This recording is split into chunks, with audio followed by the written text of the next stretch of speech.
তোমাদের শুভ বিজয়ের প্রীতি, শুভেচ্ছা ও ভালোবাসা জানিয়ে আজকের ক্লাসটা আমি শুরু করছি। তোমরা সকলেই নিশ্চয়ই ভালো আছো, ভালো থেকো। তোমাদের অ্যাকাউন্টেন্সির যে চ্যাপ্টারগুলো ছিল সেগুলো মোটামুটি আমার শেষ হয়ে গেছে। এবারে আমি কস্টিং অ্যান্ড ট্যাক্সেশন এটাকে নিয়ে আলোচনা করব। এই কস্টিং অ্যান্ড কস্টিংয়ের কিছুটা করেছিলাম। আজকে যেটা শুরু করব সেটা হচ্ছে সিস্টেম অফ ওয়েজ পেমেন্ট, মজুরি প্রদান পদ্ধতি। কীভাবে শ্রমিকদের মজুরি দেওয়া হবে সেটা বিভিন্ন পণ্ডিত বিভিন্ন রকম মতামত দিয়েছে এবং সেগুলো তাদের সূত্রও আছে। সেই সূত্র অনুযায়ী কীভাবে শ্রমিকদের মজুরি দেওয়া হবে সেটা নির্ধারণ করা। একটা জিনিস তোমরা লক্ষ্য করবে না, এই যে শ্রমিক, একটা কারখানায় শ্রমিকরা হচ্ছে মূল ব্যক্তি, না তাদের শ্রমিক পণ্য উৎপাদন হয়ে থাকে। সুতরাং এই শ্রমিককে সবসময় সন্তুষ্ট করে রাখা হয় না। শ্রমিক যদি অসন্তুষ্ট হয় তাহলে কিন্তু কারখানার উৎপাদন ব্যাহত হবে, আর উৎপাদন ব্যাহত হলেই উৎপাদন ব্যয়ও বেড়ে যাবে। তাই শ্রমিকদের সন্তুষ্টি প্রদানের জন্য কি তাদের প্রকৃত মজুরি এটা প্রদান করা দরকার। মানে শ্রমিক যদি সন্তুষ্ট হয় তাহলে সে উৎপাদনে মন দেবে, আর উৎপাদন বৃদ্ধি হলেই পার ইউনিট যে ব্যয় সে ব্যয়টা কমে যাবে। সুতরাং একটা কারখানায় শ্রমিকের মজুরি প্রদান, এই মজুরি প্রদানটাও একটা বিশেষভাবে নির্ভর করে। তাই তো কীভাবে আমরা মজুরি প্রদান করব, তাহলে এই পারিশ্রমিকটা কীরকম হবে সেটা বিজ্ঞানসম্মত হওয়া প্রয়োজন। কারণ শ্রমিকদের সুষ্ঠু নিয়ন্ত্রণ ব্যবস্থা থাকলেই তবেই উৎপাদন ব্যয়টা কমে যাবে। কিন্তু আমাদের একটা ধারণা আছে না, মজুরি বৃদ্ধি হলেই কী হবে, উৎপাদন ব্যয় বেড়ে যাবে। এই কথা কিন্তু ঠিক না। না, শ্রমিকরা যখন আমি তার শ্রমের প্রকৃত মজুরি দেবো, শ্রমের প্রকৃত মজুরি পেলেই শ্রমিক সন্তুষ্ট হবে, সে তখন সেই উৎপাদন কাজে আরও নিজে মনোনিবেশ করবে। তার ফলে উৎপাদন বেড়ে যাবে, আর উৎপাদন বাড়া মানে পার ইউনিট যে কস্টটা সেই কস্টটা কমে যাবে। সেই শ্রমিকের পারিশ্রমিক বা মজুরি কিভাবে আমরা দেব সেটা বিভিন্ন পদ্ধতি আছে। আমরা পদ্ধতিগুলো দেখি। দেখো এখানে বিভিন্ন পদ্ধতিগুলো দেওয়া আছে। আমি আর এগুলো লিখছি না, এগুলো আমি তোমাদের দেখাচ্ছি না। মজুরি প্রদানের পদ্ধতি, মেথড অফ রেমুনারেশন বা ওয়েজ পেমেন্ট, যাই হোক। তো ওয়েজ পেমেন্টে কী বলা হয়েছে না, প্রথমে দেখো তিনটে ভাগে ভাগ করা হয়েছে: time rate system, piece rate system আর incentive system. Time rate system হচ্ছে সময় ভিত্তিক মজুরি প্রদান পদ্ধতি। পিস রেট অর্থাৎ কতটা কাজ করলো, কার্যভিত্তিক মজুরি প্রদান পদ্ধতি। আর একটা হচ্ছে ইনসেন্টিভ সিস্টেম, না প্রণোদনমূলক মজুরি পদ্ধতি। তাহলে প্রথমত তিনটে পদ্ধতি, একটা time rate system, piece rate system, আর একটা হচ্ছে incentive system. Clear? Time rate সিস্টেমকে আবার দুটো ভাগে ভাগ করা হচ্ছে। দেখো, অর্ডিনারি সিস্টেম আর differential time rate system. Ordinary system আর ডিফারেন্সিয়াল টাইম রেট সিস্টেম, সাধারণ পদ্ধতি আর প্রভেদক সময়ভিত্তিক পদ্ধতি। এবারে দেখো পিস রেট সিস্টেমকে এটাকে দুটো ভাগে ভাগ করা হচ্ছে, অর্ডিনারি সিস্টেম আর ডিফারেন্সিয়াল সিস্টেম, সাধারণ পদ্ধতি আর পরিবর্তনশীল পদ্ধতি। তাহলে পিরিয়ড সিস্টেমকে দুটো, একটা হচ্ছে অর্ডিনারি আর একটা হচ্ছে ডিফারেন্সিয়াল সিস্টেম। এই ডিফারেন্সিয়াল সিস্টেম বা পরিবর্তনশীল পদ্ধতি এটা আবার দুটো ভাগে ভাগ করা আছে, টেলর সিস্টেম আর মেরিক সিস্টেম। টেলর হচ্ছে এটা কস্ট অ্যাকাউন্টেন্ট, মানে তার মত অনুসারে এটা টেলর পদ্ধতি, আর মেরিক নিয়ে একজন কষ্টের পণ্ডিত, মেরিক সিস্টেম। এইবারে দেখো এই যে ইনসেন্টিভ সিস্টেম, এই ইনসেন্টিভ সিস্টেমকে আবার তিনটে ভাগে ভাগ করা হয়েছে, হালসে ওয়ার আর রোয়ান। হালসে সিস্টেম, হালসে ওয়ার সিস্টেম আর রোয়ান সিস্টেম। এই যে বিভিন্ন পদ্ধতিগুলো আছে, এই পদ্ধতিগুলোর মধ্যে কিন্তু আমরা সবগুলো অতটা দেখব না। আমরা এখানে দেখো আমি এই তিনটে পদ্ধতি আমি দেখাচ্ছি। এই টেলর সিস্টেম এটাকে আমরা দেখব, হাসলে সিস্টেম আর রোয়ান সিস্টেম। এই তিনটে পদ্ধতি আমরা অনুসরণ করব, বাকিগুলো আমরা অত দেখার প্রয়োজন নেই, কারণ ওগুলো অত থাকে না। তাহলে আমরা করছি টেলর সিস্টেম, হালসে সিস্টেম আর রোয়ান সিস্টেম। এই তিনটে পদ্ধতিতে কীভাবে আমাদের যে রেমুনারেশন বা ওয়েজ কীভাবে পেমেন্ট করা হয় আমরা সেটা দেখব। তাহলে আজকে প্রথম যেটা এই টেলর সিস্টেম, এই টেলর সিস্টেমটাকে আমি আলোচনা করব। টেলর সিস্টেমটা কীভাবে আমরা রেমুনারেশনটাকে দেওয়া হবে, তাই তো? দেখো টেলর সিস্টেমে দেখাচ্ছি, দেখো এখানে দেখো এই যে সিস্টেমটা দেওয়া আছে টেলর সিস্টেম, টেলারে না পার্সেন্টেজ অফ এফিসিয়েন্সি, একটা শ্রমিকের দক্ষতা, প্রথমে দক্ষতাটাকে নির্ণয় করতে হবে। এই দক্ষতাটা আবার দুটো ভাগে ভাগ করা হয়, একটা হচ্ছে দেখো উৎপাদনের পরিমাণ অনুসারে, একটা দেখানো হচ্ছে উৎপাদনের পরিমাণের ভিত্তিতে, আর একটা দেখাচ্ছে সময়ের ভিত্তিতে। এফিসিয়েন্সিটাকে আমরা দুভাবে নির্ণয় করতে পারি।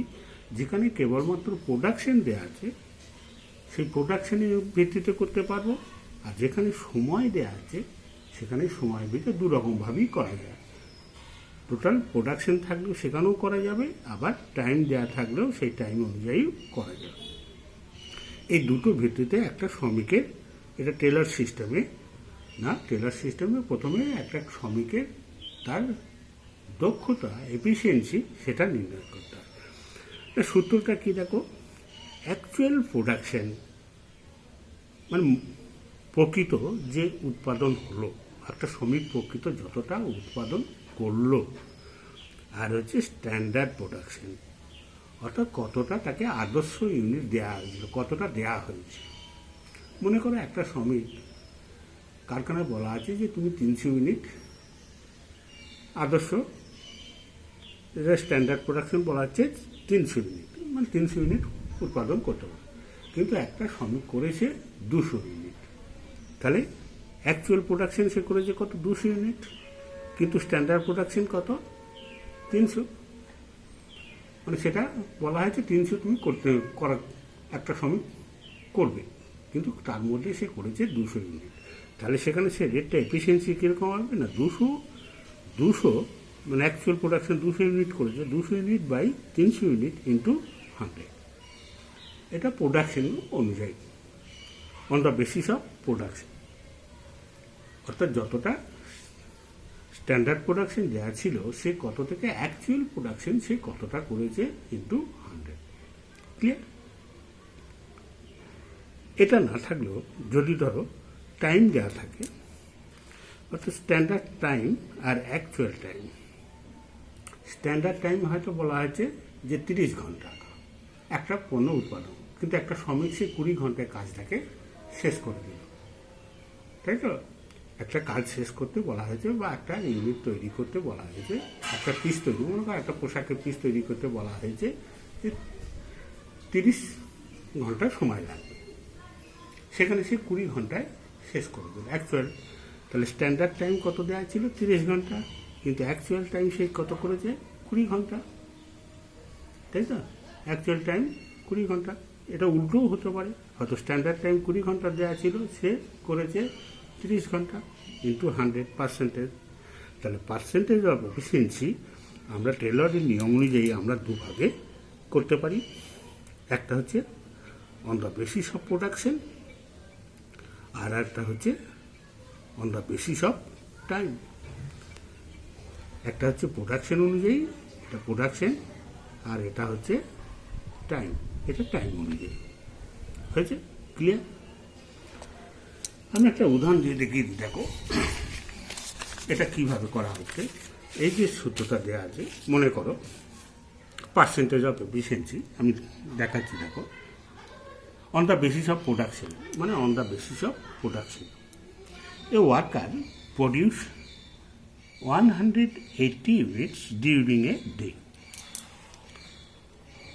একদিনে সে 180 ইউনিট তৈরি করে। The standard production per day 200 unit. Standard production কত? না 200, তাই তো?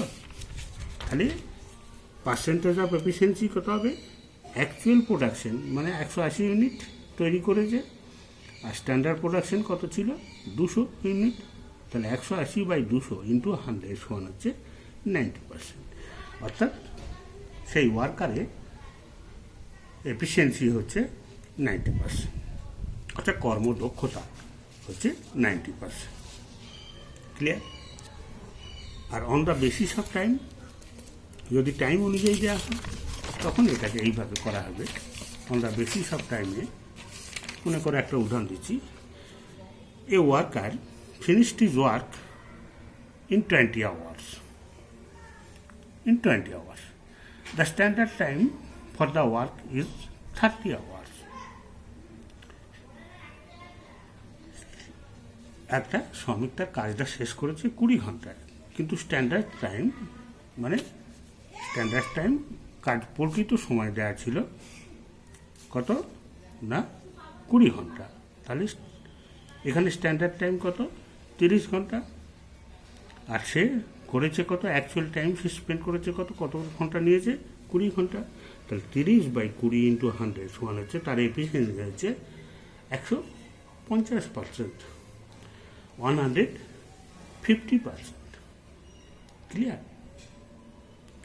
এই এফিসিয়েন্সি অনুযায়ী তার মজুরিটাকে প্রদান করা হয়। মজুরিটা সে কত পার্সেন্টেজ পাবে সেটা তার এফিসিয়েন্সি অনুযায়ী নির্ধারণ করা হয়। এখানে নির্ধারণ করার ক্ষেত্রে কিছু নিয়ম আছে। দেখো টেলর কি বলেছে না, টেলরের মত অনুসারে এই যে এফিসিয়েন্সি দুটো হলো, একটা হচ্ছে এফিসিয়েন্সি হচ্ছে 90%, আর একটা এফিসিয়েন্সি হচ্ছে 150%, তাই তো? তাহলে এখানে টেলরের মত অনুসারে যে প্রাইস সিস্টেম অর্থাৎ মজুরি হার হবে, এখানে calculation of wages under Taylor device piece rate system বলছে তার এফিসিয়েন্সি যদি 100% কম হয়। এখানে দেখো তার এফিসিয়েন্সি হচ্ছে 100% কম, 90%। তাহলে তার মজুরি কত হবে? উৎপাদনের একক পিছু মজুরি হারের 83% সে পাবে। অর্থাৎ রেট যা দেওয়া থাকবে তার 83% তার মজুরি হার হবে একক পিছু। মনে করো একক পিছু হচ্ছে 10 টাকা বা 20 টাকা দেওয়া আছে, তাহলে এখানে সে অ্যাকচুয়াল পাবে কত? মনে করো পার ইউনিট কস্ট দেওয়া আছে 20 টাকা, কিন্তু তার এখানে পার ইউনিট কস্ট হচ্ছে 20 টাকা, কিন্তু তার এফিসিয়েন্সি হচ্ছে 90%। কিন্তু সে 90% বলে সে পাবে কত? 90% পাবে না, সে পাবে হচ্ছে 83%। ক্লিয়ার? 83%।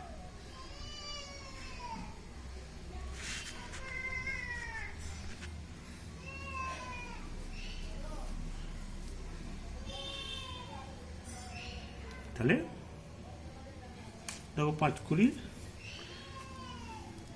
সব 5 একে 5 আর 33 5 আর 30 3 5 আবার 3 6, তাহলে 16 টাকা 60 পয়সার মতো সে পাবে। সে 20 টাকার জায়গায় সে পাচ্ছে কত না 16 টাকা 60 পয়সা।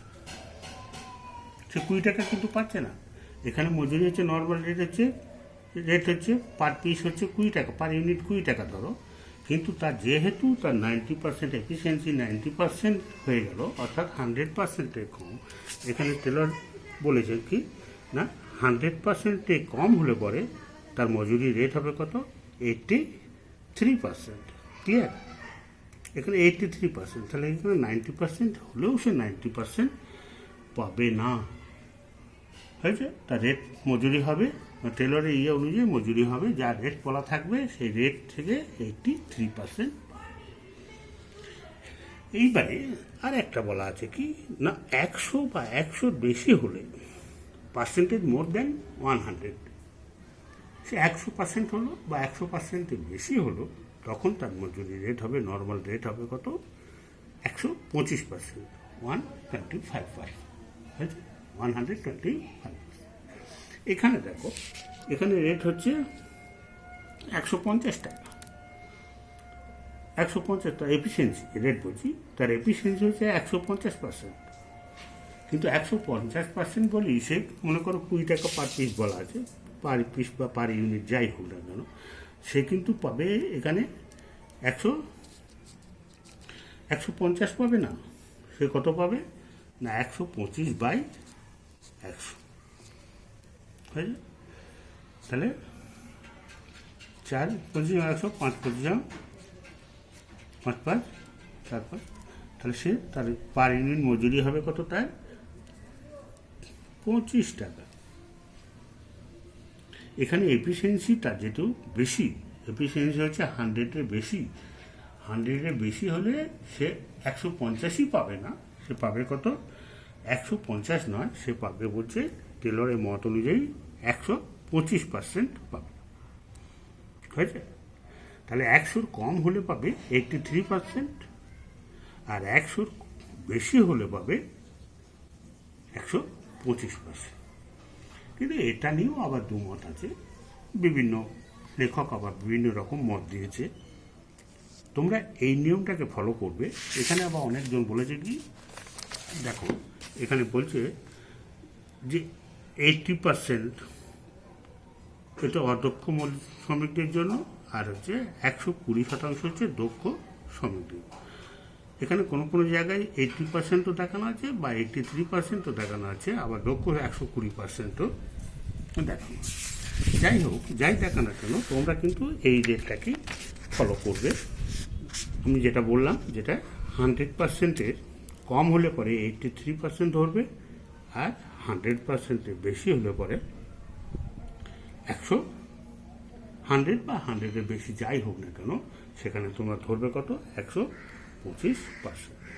এই 83% 100-এর কম। এখানে আমি পরিষ্কার দেখিয়ে দিয়েছি, যেহেতু তার এফিসিয়েন্সি 90%, তাহলে সে পুরোটা পাবে না। সে কতটা পাবে মনে করো পার ইউনিট কস্ট হচ্ছে 20 টাকা, তাহলে প্রতি ইউনিটের জন্য সে পাবে 83/100। হয়েছে? তাহলে 16 টাকা 60 পয়সা তার 20 টাকা মজুরি ধরা হলেও সে পাচ্ছে 16 টাকা 60 পয়সা। এটা বিজ্ঞানসম্মত।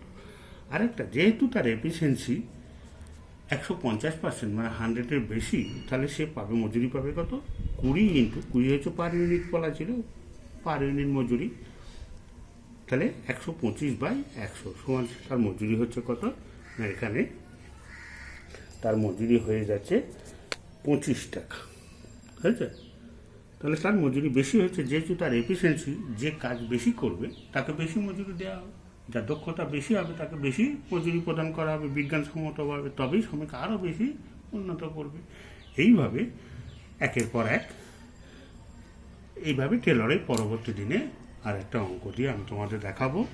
আজ এখানেই রাখছি, তোমরা এটাকে ভালো করে ফলো করবে। বেশি কিছু নয়, যে 3টে পদ্ধতি বললাম আমি, সেই 3টে পদ্ধতি তোমরা ফলো করবে, বাকিগুলো করার দরকার নেই। আমি বলেছি টেলার, হালসে আর রোয়ান, এই 3টে পদ্ধতি অঙ্কগুলো আসে, এই 3টে পদ্ধতি তোমরা ফলো করবে। টেলারে তোমরা কীভাবে কী করা হয় সেটা দেখালাম, পরের দিন টেলারে আরেকটা অঙ্ক দিয়ে আমি তোমাদের বোঝাবো। ঠিক আছে, আজকে রাখছি, ভালো থাকো।